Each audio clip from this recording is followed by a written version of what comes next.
नमस्कार दोस्तों, एक बार फिर से स्वागत है। आज हम पढ़ने वाले हैं जीव विज्ञान और ये जीव विज्ञान की चौथी क्लास होगी। इसमें हम इस चौथी क्लास में हम ये पढ़ेंगे कि कोशिका विज्ञान के बारे में पढ़ेंगे और कोशिका क्या होती है, इसका निर्माण कैसे होता है, इसके कार्य क्या होते हैं, इन सभी चीज़ों के बारे में हम आज चर्चा करेंगे। तो हमारे सामने पहली हेडिंग लिखी गई है कि कोशिका क्या होती है। तो हम सबसे पहले ये देखेंगे कि कोशिका होते क्या है और इसका कार्य क्या होता है। ठीक है, तो हम इसकी पहले परिभाषा लिखते हैं। तो परिभाषा छोटी सी है तो याद करना चाहे, और ये एग्जाम में पूछता भी है। अच्छा, परिभाषा क्या है कि शरीर की या फिर जीवन की।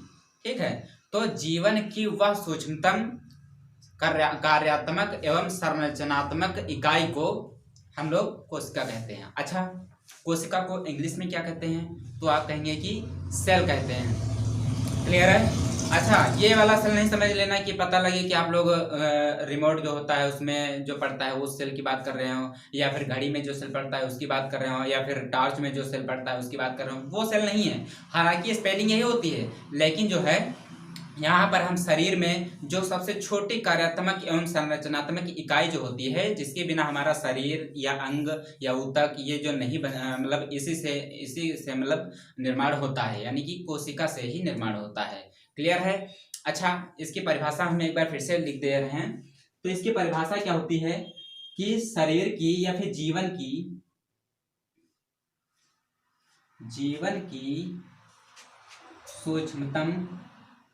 सूक्ष्मतम का मतलब क्या होता है? सूक्ष्मतम का मतलब होता है सबसे छोटी, सूक्ष्मतम कार्यात्मक एवं संरचनात्मक इकाई को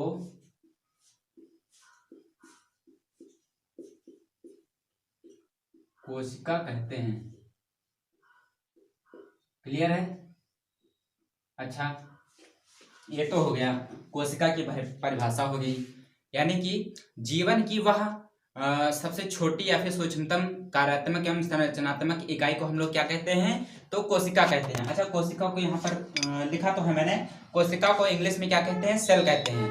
क्लियर है? अच्छा, इसके बाद हमारा एक क्वेश्चन और आता है कि कोशिका की खोज या फिर कोशिका का प्रयोग सर्वप्रथम किसने किया था? तो उस वैज्ञानिक का नाम बताइए। यह भी क्वेश्चन दिया जाता है, और ये भी एक बार एग्जाम में पूछा गया था कि कोशिका की खोज किस सन में की गई थी। तो मैं बताता हूं कि कोशिका की खोज और कोशिका की यानी खोज किस सन में हुई थी और इसकी खोज किसने की थी। क्लियर है? तो इसकी खोज जो है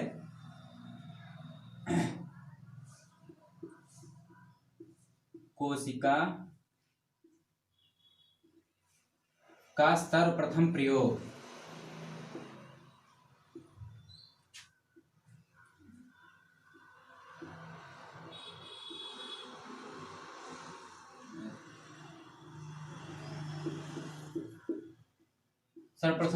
किसने किया था?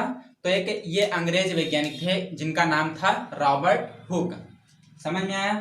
तो रॉबर्ट हुक ने क्या किया था?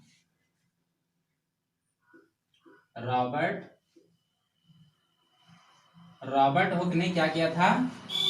कोशिका शब्द की यानी कि शब्द का प्रयोग किया था।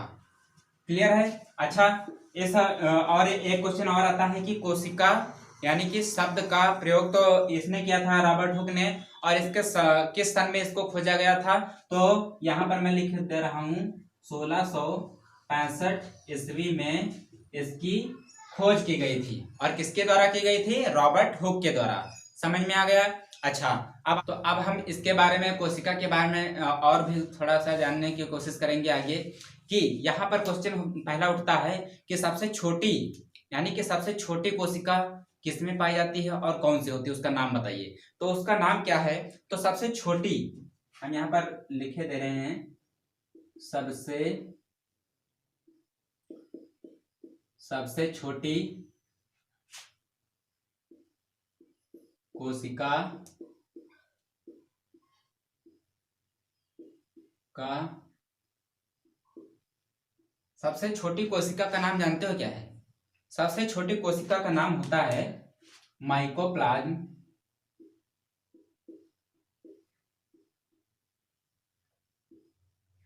माइकोप्लाज्म गैलेसेप्टिकमा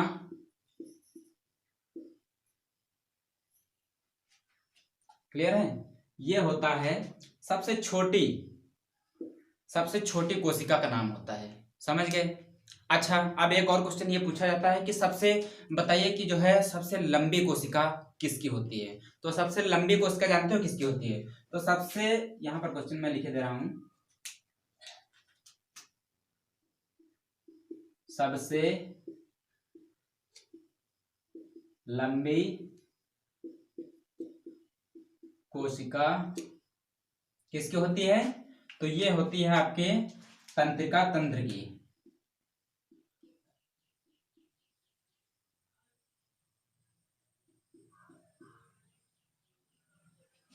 क्लियर है। तंत्रिका तंत्र की क्या होती है, सबसे लंबी कोशिका होती है इसकी। अच्छा, ये तो दूसरा सवाल हो गया, यहां से पूछा जा सकता है। अच्छा, तीसरा सवाल कौन सा बन सकता है। तो तीसरा सवाल बन सकता है कि सबसे छोटी हो गया, सबसे छोटी कोशिका का नाम क्या है, माइकोप्लाज्म गैलेसेप्टिकमा। ठीक है, और सेप्टिकमा होगा यहाँ पर। ठीक है, यानी कि सबसे छोटी कोशिका का क्या नाम होता है, माइकोप्लाज्म गैलेसेप्टिकमा। अच्छा, उसके बाद दूसरा क्वेश्चन क्या होता है, सबसे लंबी कोशिका का नाम। सबसे लंबी कोशिका कौन सी होती है, तंत्रिका तंत्र। क्लियर है। अच्छा, एक क्वेश्चन और बनता है कि ये बताइए कि सबसे बड़ी कोशिका किसकी होती है। अच्छा, लंबी क्या मतलब, लंबी यानी कि ज्यादा लंबी होती है। अच्छा, बड़ी का मतलब होता है वो उसका आकार बड़ा होता है। क्लियर है। तो सबसे बड़ी कोशिका की अगर बात की जाए, सबसे बड़ी कोशिका, तो ये जो है ये कई बार एग्जाम में पूछा गया है। और आप भी बताइए कि इसका नाम, सबसे बड़ी कोशिका का नाम क्या है और ये किसमें पाई जाती है। तो ये तब तक मैं बता देता हूं, ये जो होता है शुतुरमुर्ग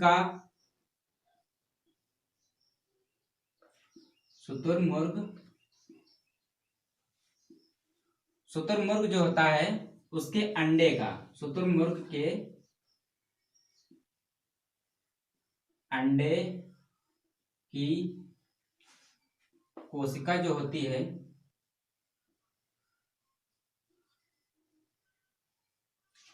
ये होती है शुतुरमुर्ग के अंडे की कोशिका सबसे बड़ी होती है। समझ गए यहां तक, कोई दिक्कत नहीं होनी चाहिए। सबसे पहले हम लोगों ने पढ़ा था कि कोशिका की परिभाषा क्या होती है। तो आप लोगों ने बताया कि कोशिका यानी कि जीवन की वह सबसे सूक्ष्मतम एवं कार्यात्मक एवं संरचनात्मक इकाई को हम लोग क्या कहते हैं, कोशिका कहते हैं। अच्छा, इसका सर्वप्रथम प्रयोग यानी कि खोज किसने की, कब की। तो इसकी सर्वप्रथम खोज की थी रॉबर्ट हुक ने।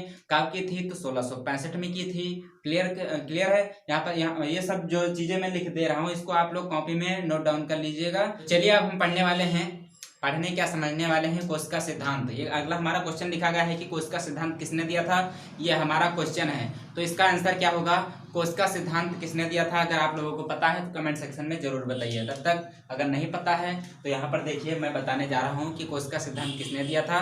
तो ये जो है दो वैज्ञानिक थे, एक का नाम था स्लाइडेन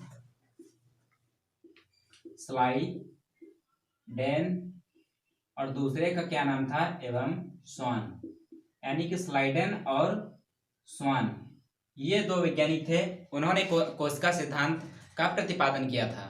क्लियर है। अच्छा, एक क्वेश्चन और बनता है, काफी एग्जाम में पूछा गया है। उस क्वेश्चन का नाम क्या है, उस क्वेश्चन का नाम है कोशिका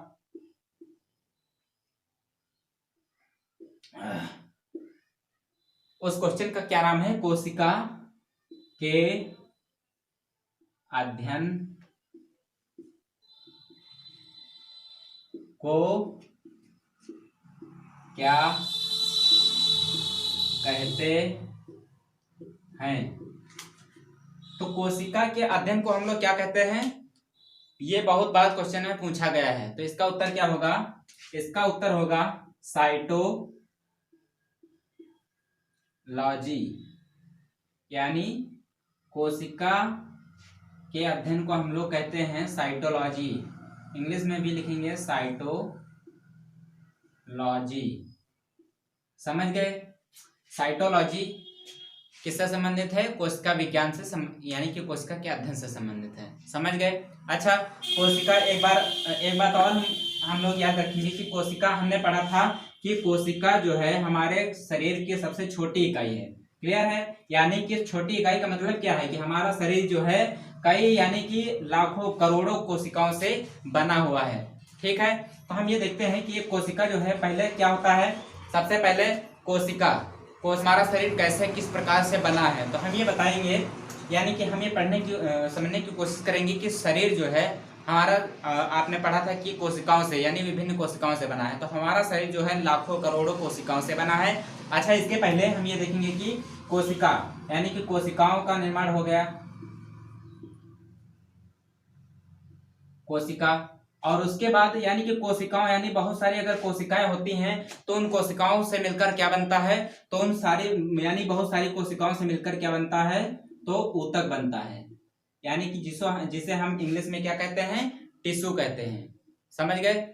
अच्छा, इसके बाद यानी बहुत सारे जब ऊतक मिलते हैं यानी कि बहुत सारे ऊतक, ये बहुत सारी क्या थी, कोशिकाओं, ये सारी बहुत सारी जो कोशिकाएं थी इनसे मिलकर क्या बना, ऊतक बना यानी टिश्यू बना। उसके बाद जब बहुत सारे टिश्यू मिलकर क्या बनाते हैं, तो ये सारे बहुत सारे जब टिश्यू मिलते हैं तो ये क्या बनते हैं, ऑर्गेन्स मतलब अंग, यानी शरीर का जो अंग होता है उसका निर्माण करते हैं ये।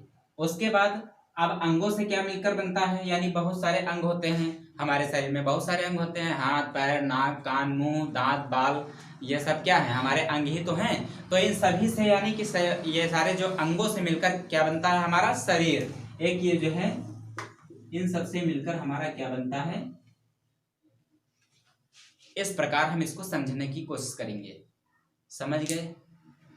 तो एक बार फिर से हम समझने की कोशिश करेंगे, यानी कि बहुत सारी कोशिकाओं से मिलकर क्या बनता है, आप कहेंगे कि ऊतक बनता है। अच्छा, बहुत सारे जो ऊतक होते हैं वो मिलके क्या बनाते हैं, वो ऑर्गेन्स बनाते हैं। ऑर्गेन्स मतलब क्या होता है, यानी अंग, यानी शरीर का ये क्या है हमारा, ये हम हाथ दिखा रहे हैं तो ये क्या है, ऑर्गेन्स है यानी हाथ है। अच्छा, आंखों से हम देख सकते हैं तो ये हमारे क्या है, एक शरीर का अंग ही तो है, पार्ट ही तो है। समझ गए? अच्छा, बहुत सारे पार्टों को मिलाकर क्या बनता है, तो बहुत सारे पार्टों को मिलाकर क्या बनता है, शरीर बनता है। जिस प्रकार एक बाइक का निर्माण करने में सबसे पहले क्या होता है, सबसे छोटी छोटी वस्तुएं लगती हैं। ठीक है, जैसे कि तीली और ये छोटे छोटे सामान लगते हैं, और इसके बाद फिर वो एक पार्ट बनता है, जैसे पहिया बना, उसके बाद फिर पहिया से पूरा ढांचा बना, ढांचे के बाद क्या बनता है, उसकी पूरी गाड़ी का निर्माण हो जाता है। समझ गए? उसी प्रकार शरीर का भी निर्माण होता है। इसकी सबसे छोटी इकाई क्या होती है, आप कहेंगे कि कोशिका जो है इसकी सबसे छोटी इकाई होती है, और